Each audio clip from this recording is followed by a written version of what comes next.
జగన్ ఓడిపోవడానికి కారణం ఏంటని ఒక వీడియో చేస్తే 50 లక్షల మంది చూశారు. అందులో ఒక్కరైనా కరెక్ట్ ఆన్సర్ చెబుతారా అని వేచి చూశాను. ఒక్కరంటే ఒక్కరు కూడా చెప్పలేకపోయారు. 3 అక్షరాలు. జగన్ ఓడిపోవడానికి కారణం కేవలం 3 అక్షరాలు. ఆ 3 అక్షరాలు మీరనుకునే 3 అక్షరాలైతే కాదు. ఆ 3 అక్షరాలు ఈవీఎం అని మీరు అంటారు. ఈవీఎం కారణం అనేది కుక్క పిల్ల కూడా తెలుసు, కానీ అది కాదు. దానికంటే మించిన కారణం మరొకటి ఉంది. ప్రజలు. జగన్ ఓడిపోవడానికి నిజంగా ప్రజలే కారణమా అంటే సోషల్ మీడియాలో ఏ వీడియో కింద చూసినా ఒక కామెంట్ ఖచ్చితంగా ఉంటుంది. అదేంటంటే ప్రజలని మోసం చేసిన నాయకుడిని చూసాం, కానీ నాయకుడిని మోసం చేసిన ప్రజలని ఒక్క ఆంధ్రప్రదేశ్లోనే చూస్తున్నామని చెబుతున్నారు. స్వతంత్ర భారతదేశ చరిత్రలో ఇంతవరకు ఏ నాయకుడు చేయనటువంటి మేలులు జగన్ ఒక్కడే చేశాడు. రాజశేఖర రెడ్డి ఒక్కడుగు ప్రజల కోసం వేస్తే జగన్మోహన్ రెడ్డి 100 అడుగులు వేశాడు. మెజారిటీ ప్రజలు జగన్ కి ఓటేయలేదని కొంతమంది కుహనా మేధావులు చెబుతున్నారు. ప్రజల్లో వ్యతిరేకత అయితే ఉంది, కానీ జగన్ ని అంత ఘోరంగా ఓడించేంత వ్యతిరేకత అయితే లేదు. ప్రభుత్వ వ్యతిరేకత అనేది ప్రభుత్వ ఉద్యోగుల్లో, కొంతమంది యువతీ యువకుల్లో, మరికొంతమంది ఆఫ్ నాలెడ్జ్ గలలో మాత్రమే ఉంది. ఒక గ్రామంలో 2 వర్గాలు కంపల్సరీ ఉంటాయి. ఒక వర్గంలో ఉండేటువంటి వ్యక్తి తనకు నచ్చకపోతే ముఖ్యమంత్రి నచ్చినా సరే అతను ఆ వర్గంలో ఉండడు. తన మనసును చంపుకునేనా కోపంతో అవతలి వర్గంలోకి చేరుతాడు. ప్రభుత్వ ఉద్యోగుల్లో జగన్ మీద ఎందుకు అంత వ్యతిరేకత అంటే మీరందరూ కరెక్ట్ టైంకి రావాలి. గంట లేటుగా వచ్చి అరగంట ముందే పోతానంటే కుదరదమ్మా. పంక్చువాలిటీని కరెక్ట్ గా మెయింటైన్ చేయాలి. అప్పుడే ప్రజలకు మంచి జరుగుతుంది. ప్రభుత్వం అంటే జవాబుదారీతనం, అహంకారం కానే కాదు. మనకు అధికారం ఉందని వాళ్ళ మీద పెత్తనం ప్రదర్శించకూడదు. వాళ్ళకి సేవ చేసే సేవకుడిలా ఉండాలని చెప్పడం.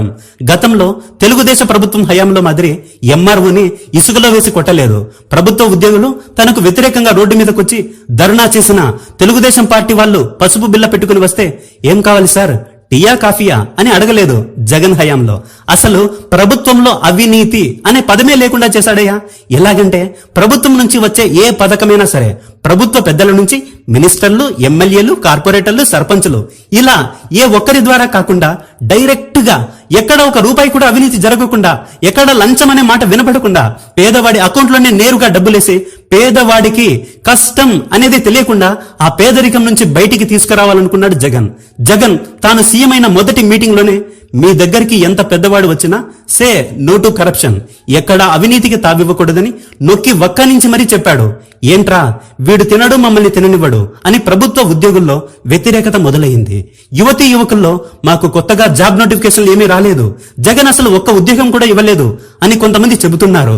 ఆ మాట చదువులేనుడు చెబితే అర్థం ఉంది, కానీ అన్ని చదువుకున్నాడే అలా చెబితే వాడిని ఆఫ్ నాలెడ్జ్ గాడని అనుకుండా మరి ఇంకేమంటాం. 1,30,000 సచివాలయ ఉద్యోగాలు, డిఎస్సిలో 21,000 ఉద్యోగాలు, మెడికల్ డిపార్ట్మెంట్ లో 54,000 ఉద్యోగాలు, ఇలా 2,31,000 శాశ్వత ఉద్యోగాలు, కాంట్రాక్టు అవుట్ సోర్సింగ్ తో కలిపి 6,48,000 ఉద్యోగాలు, 2,64,000 వాలంటీర్లు, పరిశ్రమలు, ప్రైవేట్ కంపెనీలలో పనిచేస్తున్న 16 లక్షల మంది ఉద్యోగులు, మొత్తంగా 25 లక్షల ఉద్యోగాలు కేవలం ఈ 5 ఏళ్లలోనే జగన్ కల్పిస్తే ఏమో సార్ మాకవన్నీ కనబడవు.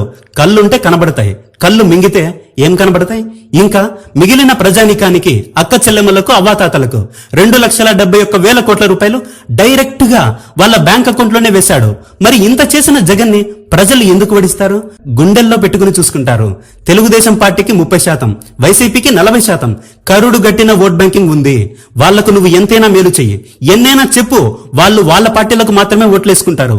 మిగిలిన వాళ్లకు ఎట్టి పరిస్థితుల్లోనూ వేయరు. మిగిలిన 30% మాత్రమే డిసైడింగ్ ఫ్యాక్టర్. ఈ 30%తో ఎవడైతే గేమ్ ఆడుతాడో వాడే కింగ్ అవుతాడు, మిగిలినోడు బొంగ్ అవుతాడు. కాబట్టి జగన్ ని ఓడించిన 3 అక్షరాలు ప్రజలైతే కాదు. మరి జగన్ ని ఓడించిన 3 అక్షరాలు ఏంటి అని నువ్వు నన్ను అడిగితే జగన్ ఓడిపోవడానికి కారణం జగనే. ఏంటి జగన్ ఓడిపోవడానికి కారణం జగనేనా? ఇంతవరకు ఈ లాజిక్ ఎవరు చెప్పలేదు. అవును, 100కి 100 పాళ్ళు జగనే కారణం. ఎందుకు కారణము నీ నోటితోనే చెప్పిస్తా, చాలా ఇంట్రెస్టింగ్ గా ఉంటుంది. జాగ్రత్తగా విను. జగన్ గెలిచిన తరువాత పంచాయతీ ఎన్నికలు వచ్చాయి. అప్పటి వరకు తన దగ్గరే ఉన్నటువంటి election commissioner Nimmagadda Ramesh Kumar election code వచ్చిన తరువాత ఒక్కసారిగా జగన్ కి ఎదురు తిరిగాడు. జగన్ ఏమీ చేయలేని నిస్సహాయ స్థితిలో పడిపోయాడు. మళ్ళీ హైకోర్టుకెళ్లి ఎలక్షన్ కోడ్ తీసేసుకున్నా మళ్ళీ అదే ఎలక్షన్ కమిషనర్ నిమ్మగడ్డ రమేష్ కుమార్ చేత ఎన్నికలకు పోవాల్సి వచ్చింది. అక్కడే మొదటి దెబ్బ తగిలింది. రెండో దెబ్బ ఎమ్మెల్సీ ఎన్నికల్లో మరియు బీజేపీతో పొత్తు విషయంలో. 4 ఏళ్లు బీజేపీతో కాపురం చేసి తీరా ఎలక్షన్ల సమయానికి తాళి కట్టమని బీజేపీ వీవీఐపీనే జగన్ కాళ్ళ దగ్గరకు వస్తే నలుగురిలో కట్టకపోతే 4 గోడల మధ్య కూడా కట్టకుండా కాళ్ళ దగ్గరకు వచ్చిన అవకాశాన్ని జగన్ తన కాళ్ళతో తానే తన్నేసరికి అప్పటి వరకు గోతికాడ నక్కలా ఎదురు చూస్తున్న తెలుగుదేశం బీజేపీతో బేరం కుదుర్చుకుంది. మళ్ళీ ఎలక్షన్ కమిషనర్ మీనా కుమార్ జగన్ ప్రభుత్వానికి వ్యతిరేకంగా ఎస్పీలను డిఎస్పీలను మార్చేస్తే ఎలక్షన్లు సరిగ్గా జరుగుతాయనే నమ్మకం లేదని జగన్ తన నోటితో తానే చెప్పాడు. కానీ ఎలక్షన్ కమిషన్ మీద పోరాడి ఎలక్షన్ కమిషనర్ ని తొలగించే ప్రయత్నం చేయలేదు. పేదవాళ్ళకి ఇవ్వాల్సిన వైఎస్ఆర్ చేయూత, రైతు ఇన్పుట్ సబ్సిడీ డబ్బులను ఎలక్షన్లకు ముందే హైకోర్టు తీర్పు ఇచ్చినా సరే వారి ఖాతాల్లో వేయకుండా ఇంత డబ్బులు ఎలా వచ్చిందని ఎలక్షన్ కమిషన్ పేదవాడికి దక్కాల్సిన సాయాన్ని అడ్డుకున్నా 2019లో చంద్రబాబు పోరాడినట్టుగా జగన్ ఎలక్షన్ కమిషన్ మీద పోరాడలేదు. 5 సంవత్సరాలు చంద్రబాబు వేసిన బురదని తుడుచుకోవడం తప్ప ఎప్పుడూ వాళ్ళ బురదకి ధీటుగా సమాధానం చెప్పలేదు. ఇది రెండో దెబ్బ. జూన్ 4, 2024 ఈవీఎంలలో గోల్మాల్ జరుగుతున్నా సీఎంగా ఉన్న జగన్ అప్పుడే వీవీప్యాట్లను పగలగొట్టి వీవీప్యాట్లలోని స్లిప్పులను లెక్కించే ప్రయత్నం చేయకుండా ఆధారాలు లేవని చేతులు తుడుచుకున్నాడు.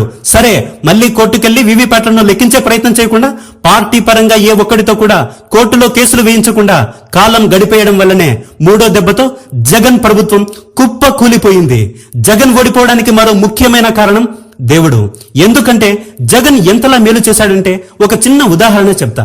ఎల్జీ పాలిమర్స్ లో గ్యాస్ లీక్ అయి 11 మంది వ్యక్తులు చనిపోతే తెలుగుదేశం పార్టీ వాళ్ళు ఒక్కో మనిషికి 4 లక్షల నష్టపరిహారం ఇవ్వాలని డిమాండ్ చేస్తుంటే అచ్చెన్నాయుడు అక్కడికి వచ్చి, రే అక్కడ ఉండేది జగన్ రా, నువ్వు 4 లక్షలు అడిగితే వాడు 5 లక్షలు ఇస్తాడు, కాబట్టి 10 లక్షలు అడుగు, అప్పుడు వాడు 5 లక్షలే ఇస్తాడు, అప్పుడు వాడు ఇరుకున పడిపోతాడు, మనమే గెలుస్తామంటే జగన్ ఒక్కసారిగా చరిత్రలో ఎన్నడూ లేని విధంగా ఒక్కో వ్యక్తి కుటుంబానికి ₹1 కోటి ప్రకటించాడు. దెబ్బకు దేశమే ధ్వంసమైంది. అందుకే నిన్ను కలియుగ కర్ణుడు అనేది. శ్రీకృష్ణుడి సాయంతో కర్ణుడిని అర్జునుడు చంపడంలో ఏముంది? గర్వకారణం. తాను చనిపోతానని తెలిసిన తనకు ఎదురుగా నిలిచింది సాక్షాత్తు శ్రీకృష్ణ భగవానుడైనా సరే ప్రాణాలు పోయేంత వరకు పోరాడతానే కాని వెన్నుచూపని వీరుడు ఆ కర్ణుడైతే ఈ యుగంలో నువ్వే మాకు నిజమైన కర్ణుడివి. కురుక్షేత్రంలో ఓడిపోవడానికి నేను అభిమన్యుడిని కాను, అర్జునుడిని అని నువ్వు చెప్పినా సరే కుట్రలు కుతంత్రాలతో కూడిన రాజ్యాధికారం కోసం కాదు, పేదవాడి కన్నీళ్లు తుడిచి పేదవాడి కళ్ళల్లో ఆనందాన్ని చూడాలనుకున్న నువ్వు ఈ దేశానికి నిజమైన కలియుగ కర్ణుడివి. వాలంటీర్ని ఇంటికే పంపిస్తావు, రేషన్ ని ఇంటికే పంపిస్తావు, చెత్త తీసుకెళ్లేవాడిని, కరెంటు బిల్లు కట్టమనే వాడిని, ఫ్యామిలీ డాక్టర్ని, సచివాలయ ఉద్యోగులని ఇంటికే పంపిస్తావు, ఎమ్మెల్యేని, మినిస్టర్లని కూడా గడప గడపకని ఇంటికే పంపిస్తావు. జగన్ కానీ ఈసారి సీఎం అయితే గుడిలో ఉన్న నన్ను కూడా పేదవాళ్ళ ఇంటికే పంపిస్తాడు.